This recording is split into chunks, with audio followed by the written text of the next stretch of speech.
taking C. We lost C. Hello YouTube, this is World of War Black Ops Pro, and today I have for you guys a pretty good gameplay on Retreat, but that's not that important because, as always, the video is not so much about the gameplay, but mainly about the topic at hand, which is the low numbers of people playing Advanced Warfare. Now, I think I have a pretty accurate estimate of how many people are actually playing Advanced Warfare on consoles, because, as you guys know, the player count has been removed for obvious reasons. I mean, Activision doesn't want people knowing. But I've come up with a way to get a pretty good estimate of how many people are actually playing this game on consoles, or at least on the Xbox 360.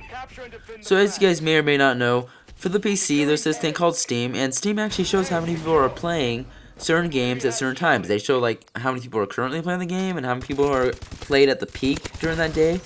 And I took some data from that, like from two games. So I took Black Ops 2 and Modern Warfare 3, because those are the only two ones I could find. I couldn't find Ghost or Black Ops 1 or things like that. So I used those two games, and I'm assuming that they're proportional to Advanced Warfare. So I've come up with some numbers here, and I just kind of want to share them with you guys and see what you guys think, because they seem reasonably accurate, and it seems to confirm why Activision would take down the player count. Because they don't want to admit that more people are playing their older games than Advanced Warfare, which has only been out for a month and a half about. So let's get into it. So on Steam it said only around 12,000 people were playing Advanced Warfare. Now it was during its peak time. Now that's actually a little overestimate. I actually rounded up a little bit. It was like 11,800, but just for simplicity's sake, I rounded up to 12,000. So there's that. And then for Modern Warfare 3, we have two numbers here. Now, Modern Warfare 3 does have the player count, so I was able to get the 360 data. So 33,000 people were playing today, about noon, so that's about peak times. And then on Steam, there was about 5,000. And then, so, on Black Ops 2, which is the other game I was able to get data for, 101,308 people were playing during peak times, which was about noon. On 360 at least. And then on Steam there was about 8,800 people playing. Okay, so if we use the MW3 as a model to determine how many people were playing Advanced Warfare, if we assume it's proportional, what I got was 79,200 people were playing Advanced Warfare. And now that's pretty low. That's pretty low considering that the game's only been out a month and a half, and you know, games like Black Ops 2, Black Ops 1, even Black Ops 2, I mean, a year or two after its release, there's still over 100,000 people online. I mean, I remember when Black Ops 1, August 2011, I think there was like 650,000 people online, and then like a year later, like about August 2012, there was still like 250,000 to 300,000 people online. I mean, that was a good old days of Call of Duty when like there was hundreds of thousands of people online, because part of the reason I think that was because Modern Warfare 3 was such a letdown that people just wanted to go back to Black Ops 1. But it was still a good game nevertheless. Now, if we use Black Ops 2 as a model, I got 138,147. Now, that's a significantly higher number, but that's also kind of misleading because Modern Warfare 3 wasn't as good of a game. I mean, so maybe that's why less people are playing it. But Black Ops 2 for many people is the newest playable Call of Duty. I mean, Ghost. I mean, a lot of people didn't like that game because people would just corner camp and sound horror and do things like that, or sit at the back of the map with sniper rifles and LMGs, which isn't fun for many people. So a lot of people, like a greater proportion of people, are going to be on Black Ops 2 because for many people that's the last playable Call of Duty that has come out. Then if we find the average of these two, it comes out to about 108,673. Now the average is probably more accurate because, I mean, we've taken into consideration that, like, we know that Modern Warfare 3 wasn't a great game, and we know that Black Ops 2 is the last playable Call of Duty for many people, so, I mean, the average is probably the most accurate piece of data we have. So there's a little bit over 100,000 people playing Advanced Warfare on 360 probably. Which makes sense. I mean that number could be totally wrong. I mean, there could be a little bit more people, there could be a lot less people playing, but it would make sense because if there's 100,000 people playing a Black Ops 2, a game which is 2 years old, versus 100,000 people playing on Advanced Warfare, a game that's only a month and a half old, not even 2 months old, it makes sense why Activision would keep the player count hidden. They don't want to embarrass themselves by people seeing how little people are playing this game. And the player count, they honestly should just put the player count back in. I know they're not going to do that. It's bad for sales because if people see how little people are playing this, they're going to be discouraged even that much more to play this game.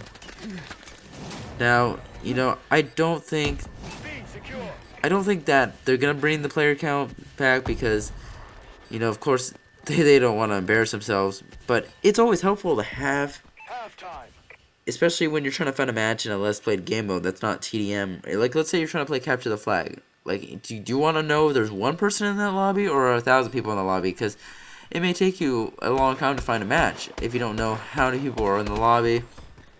So I definitely think they made a mistake by not putting it on there. I definitely want to know how many people are online, like for real. But until they do that, we're not, or like if they do that, we're not gonna know exactly how many people are online. So I think this estimate is accurate. And plus, given that how little, like how few copies this game has sold, like around 4.8 million, probably 5-ish now, it's not surprising how few people are playing this game. It really isn't. I mean, that doesn't even include how many people traded their game in within that time frame. It is like a lot of people, like of those 4.8 million, how many people traded in their game? Traded in or sold it, or just gave up on it. Now, 100,000 people playing might seem like a lot, and it is, but relative to like other past Call of Duty titles, that is not a lot. I think Black Ops 1 around this time probably had around 2 million or something. I'm not sure. I didn't have Black Ops 1 during most of its heyday. I got it like late 2011. But I think on launch it had like 3 million or something, close to there, on 360 at least. Other games have much more. Black Ops 2 had like close to 1 million, had like around 1 million people near launch. So, I mean, yeah, there's just, it's just gone downhill. Pretty much ever since Modern Warfare 3. I would say the Call of Duty franchise has gone downhill, but it's reached a new low with Advanced Warfare. And people are realizing that. They're just not playing the game, they're not buying the game, and guys, this DLC, it's not going to sell very much. So, I mean, if you're worried about, like, diluted playlist and long matchmaking times and stuff, I would not buy the DLC. This is another reason why you shouldn't buy the DLC. Because it's going to take you longer to find matches if you're only paired up with people who have certain maps and stuff like that. I mean, that's how it works. You're only paired up with people who have the certain maps, and most people probably aren't going to buy the DLC. So if you're worried about matchmaking and stuff, I would not buy the multiplayer. I would not buy the DLC. I mean, especially not for the multiplayer maps. I mean, the multiplayer maps have usually never been that great to begin with for DLC, but I mean, I would buy it for the zombies anyway. I mean, I've gone into reasons why in my previous video why you shouldn't buy it for the zombies. But also, I'm going to add to that a little bit. I mean, apparently they're bringing in celebrities again for zombie characters, like they did in Call of the Dead. Now, Call of the Dead, it was interesting. It wasn't that much of a gimmick. It actually added to the map. It actually made sense. However, they're doing this kind of as a selling point, so now it becomes a gimmick, and now it just doesn't make sense. I don't know why celebrities are randomly being a zombies map. Like, it doesn't make sense. At least in Call of the Dead, it made sense because he had George Romero and he had all these actors and stuff. That made sense, but this doesn't make sense now. Now these numbers are extremely low, so yeah, who knows what they're gonna be in the future. I mean, this game might be even more dead than Ghost, I think. And Ghost had more people online at this point than Advanced Warfare has right now.